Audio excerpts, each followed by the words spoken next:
Everybody's another week. It's Thanksgiving week. It is a Monday, November the 23rd. So let's get started.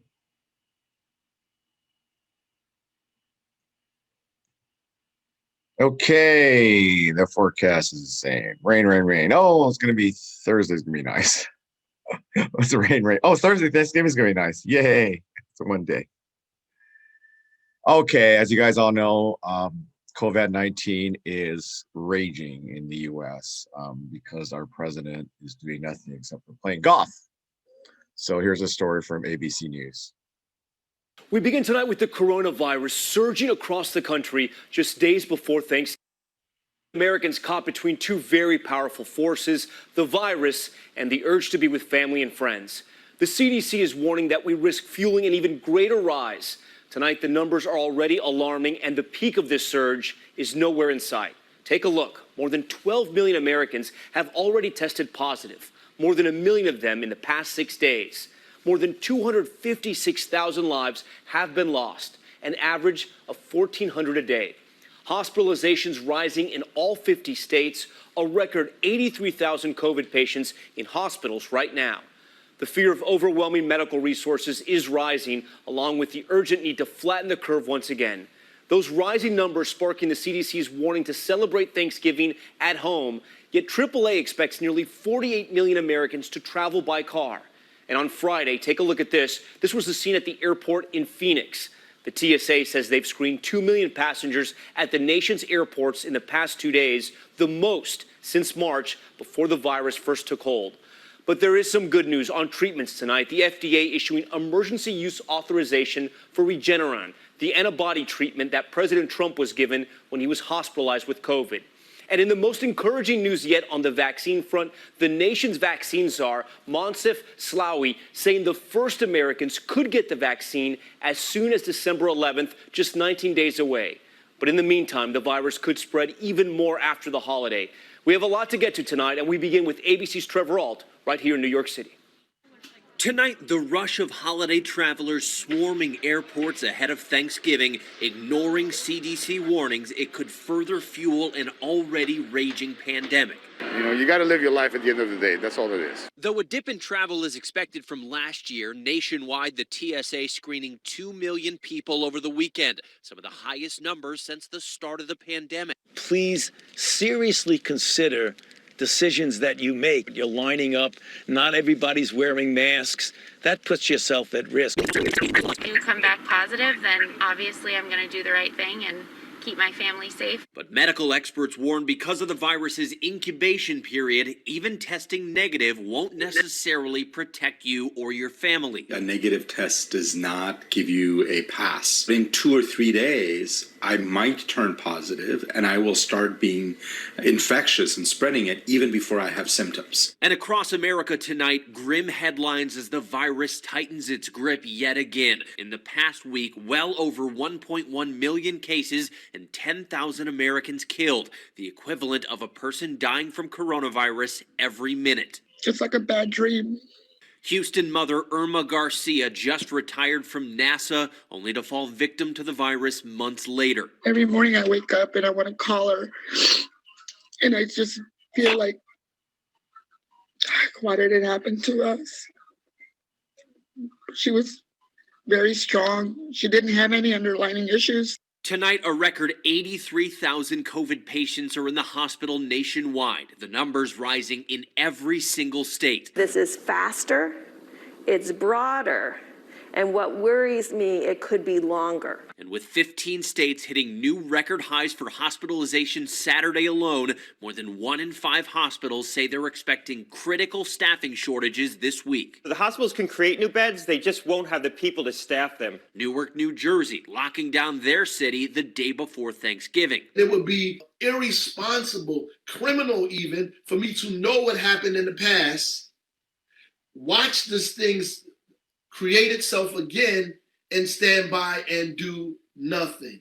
As the infection rate rises in nearby New York, Governor Andrew Cuomo is threatening to shut down non-essential businesses in parts of New York City. Staten Island is a serious problem. We're running into a hospital capacity issue on Staten Island.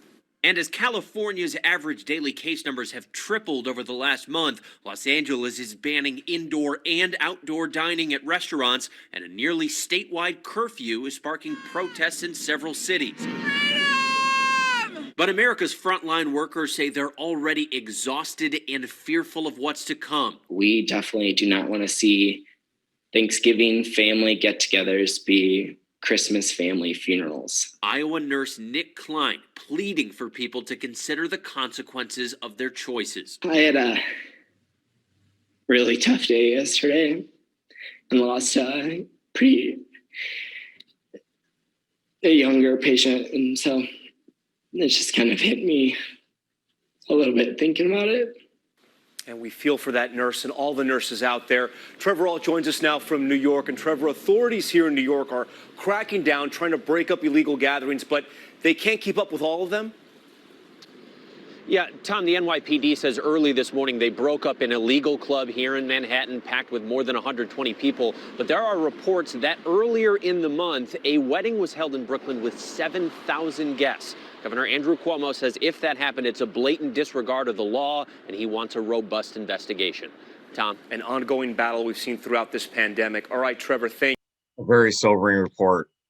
This is really bad because our president's not doing a thing. He's playing golf. What an asshole. Well, speaking about Republicans are finally beginning to speak out over Trump's not conceding and just doing all kinds of crap to try to overturn the votes of Americans. This is disgraceful. Let's turn to politics now. President Trump running out of options as he suffers another defeat in court. One of the president's closest advisors, Chris Christie, slamming his legal team as a, quote, national embarrassment. Meantime, the president's still refusing to concede and back on the golf course this weekend, even skipping a G20 event on the coronavirus as cases soar across the country. And President-elect Joe Biden saying the delayed transition of power could put American lives at risk. ABC's Rachel Scott in Washington tonight. Tonight, one of the president's closest advisors blasting his efforts to try and overturn the 2020 election, joining a small but growing number of Republicans speaking out. What's happened here is, quite frankly, the conduct of the president's legal team has been a national embarrassment. The president's legal cases continue to be thrown out for lack of evidence. His campaign and allies have lost in court at least 30 times. The latest blow out of Pennsylvania, where a judge delivered a blistering ruling, calling the campaign's claims haphazardly stitched together like Frankenstein's monster. The state's Republican Senator Pat Toomey calling on the president to accept the outcome of the election, saying he has exhausted all plausible legal options. And Maryland's Republican Governor Larry Hogan saying he's embarrassed more members of the party aren't recognizing Joe Biden as president-elect. I just don't think there are a lot of profiles in courage. We all know how vindictive the president can be. But it appears more Republicans are starting to come to terms with reality. Senator John Cornyn now saying it's time for Biden to start receiving intelligence briefings. But the president is still refusing to concede an election he overwhelmingly lost, spending more time on the golf course this weekend, even skipping a G20 event on the pandemic. And as coronavirus cases across the country soar, President-elect Joe Biden's team pressing on, but saying there's only so much they can do without an official transition, warning the stonewalling is putting American lives at risk. The president-elect, the vice president-elect are not getting the kind of intelligence briefings they're entitled to. Our transition isn't getting access to agency officials to help develop our plans. And there's a lot of focus on that vaccine rollout plan that's going to be critical in the early days of a Biden presidency. We have no access to that. And we're not getting background checks. Those FBI background checks are a critical part of the confirmation process for cabinet officials and can't be done until Biden's team gains access to federal agencies. Biden now just 48 hours out from announcing his first picks. You're going to see the first of the president-elect's cabinet appointments on Tuesday of this week. All right, Rachel Scott joins us from Washington. And Rachel, we just heard there Joe Biden's incoming chief of staff.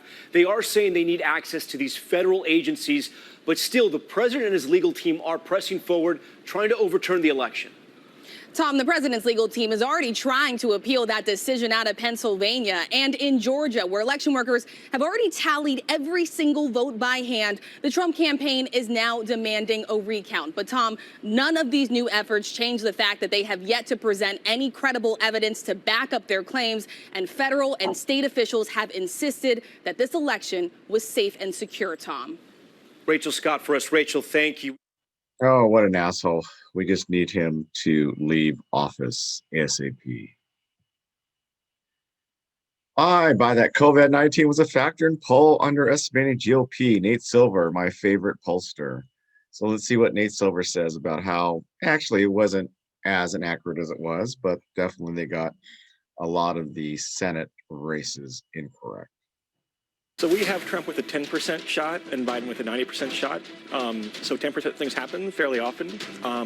At the same time, you could have a polling error of the magnitude of 2016, and instead of losing all these states by a point, then Biden would win Pennsylvania by a point or two, Michigan by 2 or 3 points, Arizona by a point. There are lots of upside cases for Biden, and there are also cases where he wins in a squeaker.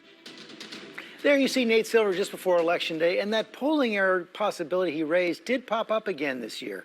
The margin in most battleground states is far narrower than we saw in pre-election polls, underestimating Trump's support again. Here's Nate's take on what that means. With all that went on in this election, including President Trump's refusal to concede so far, I'm not sure the performance of the polling is the most important story, and polls did predict the right winner in all but 2 states in the presidential race. Still, the margins were pretty far off in a lot of places, and as the founder of 538, I certainly do have some thoughts. Again, it wasn't a total disaster. Polls did call every state but Florida and North Carolina correctly in the presidential race, and everywhere but North Carolina and Maine correctly for the Senate. Still, overall, the polls were mediocre at best, with the numbers off by around 3 or 4 points in the presidential race, and by more like 5 points in races for Congress. The problems were often biggest in the Midwest. That includes states like Iowa, or especially Wisconsin, where Joe Biden ended up winning by less than 1%, a far cry from polls that had him leading by about 8 points in the final days of the campaign. One reason for these issues might be COVID. If people are changing their living patterns around the pandemic, that might affect how they respond to polls, too. Democrats have been more likely than Republican voters to embrace social distancing. So if you're home more often, you're easier to reach by phone. In fact, research has shown poll response rates from Democratic voters shot up once the pandemic hit in March, increasing from 12% to 16 or 17%. That's enough to potentially skew the numbers. And remember that only about 37% of jobs can be performed at home. A lot of those are white-collar, knowledge sector jobs held by college-educated professionals, a group that mostly votes for Democrats these days. So I buy that COVID was a factor in polls underestimating Republicans. The only factor, probably not. I think there were some other issues too. Still, knock on wood, there will not be another global pandemic in 2024, so that will be one thing that pollsters don't have to worry about.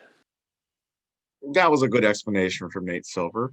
I get it. I think that was definitely a factor. I think a lot of things too. I think a lot of times, I think Trump voters are not honest. They don't want to tell people that they're voting for Trump because it's embarrassing. And I think that's a major part of it. Here's a really good story, just change of out of politics. The oldest Chinese restaurant in America, and you can't believe where it's at. It's not in Seattle, not in San Francisco, not in New York, but it's in, believe it or not, Utah. So, where can you find America's oldest Chinese restaurant? Luke Burbank has saved us a booth. The oldest continuously running Chinese restaurant in the U.S. isn't in San Francisco or New York. It's in, of all places, Butte, Montana. Welcome to the Pekin Noodle Sorry, Parlor, Montana. the oldest Chinese restaurant in the United States. Jerry Tam's parents, Danny and Sharon, were the third generation of the family to run the Pekin, which opened in 1911.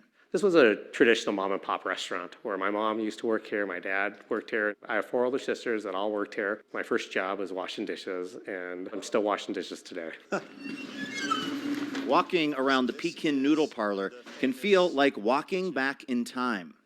What is the story behind these booths? These are very iconic. Well, they were originally put up in the early 1900s for privacy. This is sort of social distancing from 100 years ago. Jerry's father read that the unusual orange color stimulated appetite. Well, the true history of the Pekin starts with these stairs. Speaking of unusual things, the Pekin is actually up on the second floor of the building. This is going to the first level, which at one point was a herbal shop. Wow. And then we go to the sub-level where it was all the illegal gaming. So as you can see, there's a casino cage. There are dusty Keno boards and old betting slips. They still have nickels in them. And even the suitcase that Tam's father brought over in 1947. When he was 14 years old. It was just him and this suitcase and his belongings. Pretty amazing thing to think about. This whole building we're in, all the people who've eaten in the restaurant, and the people who've gambled down here in the basement, all those experiences. Stems from one man, his vision to come to America. Technically, it was more than just one man, going back generations of Jerry's family and extended family. The history of Chinese Americans in the West is almost as old as the American West itself. In the 19th century, tens of thousands of Chinese, mostly men, came to work on the railroads or in mining. But they weren't always so welcome, according to author Jennifer 8 Lee. Starting in like the 1870s and onwards, there was huge waves of anti-Chinese violence. You know, there were shootings, there were beatings, there was lynchings.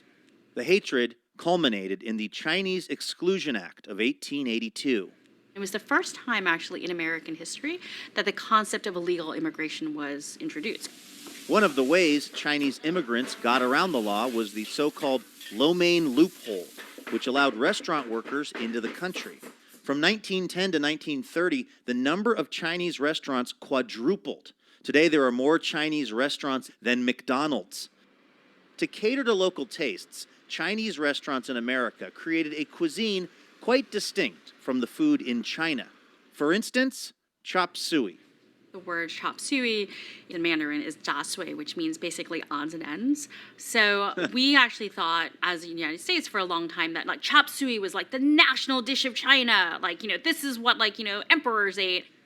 Today, the Pekin Noodle Parlor still proudly serves up its chop suey, along with all sorts of other time-honored favorites. Sweet and sour shrimp, pork fried rice, and noodles. I like their noodles. Jerry isn't sure how much longer the Pekin will be serving its noodles.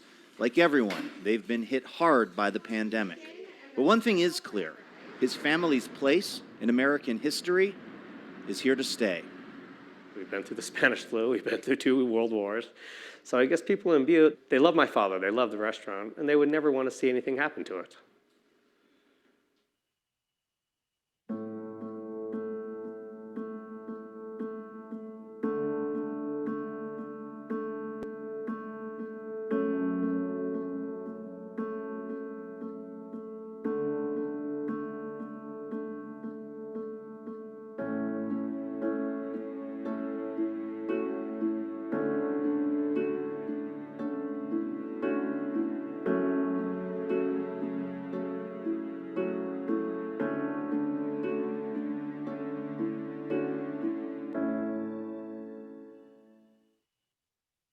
What a great story.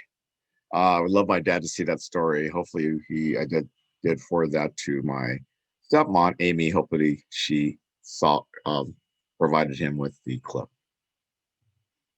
Here we go. Top movies to watch for Thanksgiving. Knives Out. I didn't know what that is. I like Planes, Trains, and Automobiles. That's great. Home for the Holidays, Grumpy Old Man. Love that.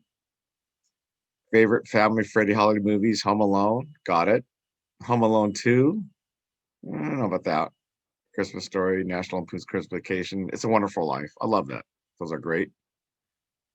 Here we go. Oh, here we go. Unconditional. Oh, yeah. You know, for some reason, Die Hard is always on the list of Christmas movies. Because I know it happened during Christmas, but I love Trading Places. I love Trading Places. Okay, favorite Chorus of Santa. There we go. I want to see Trading Places. I love Trading Places. Here we go. Favorite holiday movie villains. Oh, here we go. Here's an ad that we want to provide you. A couple more ads. We're going to do this one, Michigan, and we're going to do America Needs Georgia to close out our broadcast. In 2016, Donald Trump won Michigan by 10,700 votes.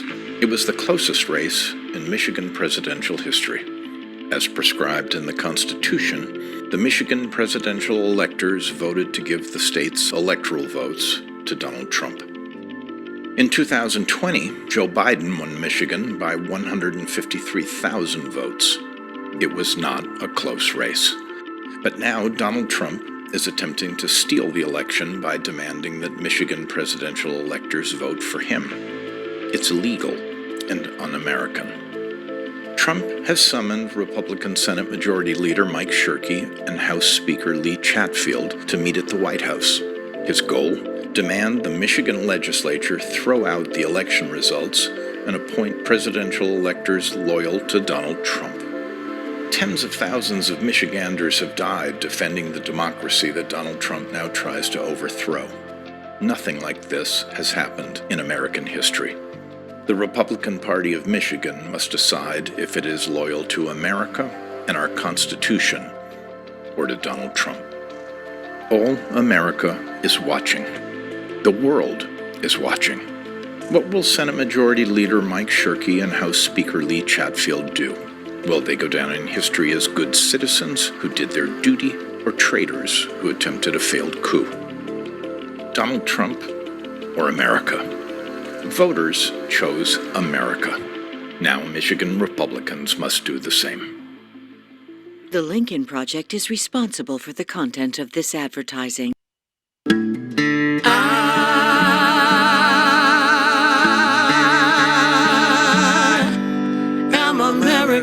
We are all Americans. We rise or we fall together.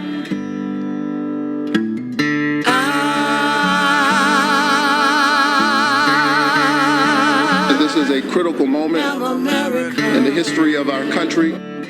So many people are depending on us. Let me live. They want us to forget they're still trying to take away our health care in the middle of a pandemic. Let me breathe. I'm running so that ordinary people can have a path of prosperity. Let me be who I want to be, where I want to be it. Let me be free. Give me your time. I am tired. Give me your poor. But I am strong. Give me your hand. I'll be here. I will guide 'Cause I know I belong. You have two extraordinary candidates in John and the Reverend. I will rejoice. Who deserve your vote. America. And let's face it, you've also got two senators who badly need to be replaced. Oh, yes. Give me my freedom. Give me my freedom. Give me my freedom, and I will rejoice. This has to be a movement-style, bottom-up, grassroots turnout effort unlike anything we've ever seen in our history. May we rise to the challenge of this renewed reckoning around race and push back hard against the forces of bigotry. All I ask of you, all I ask of you, all I ask of you.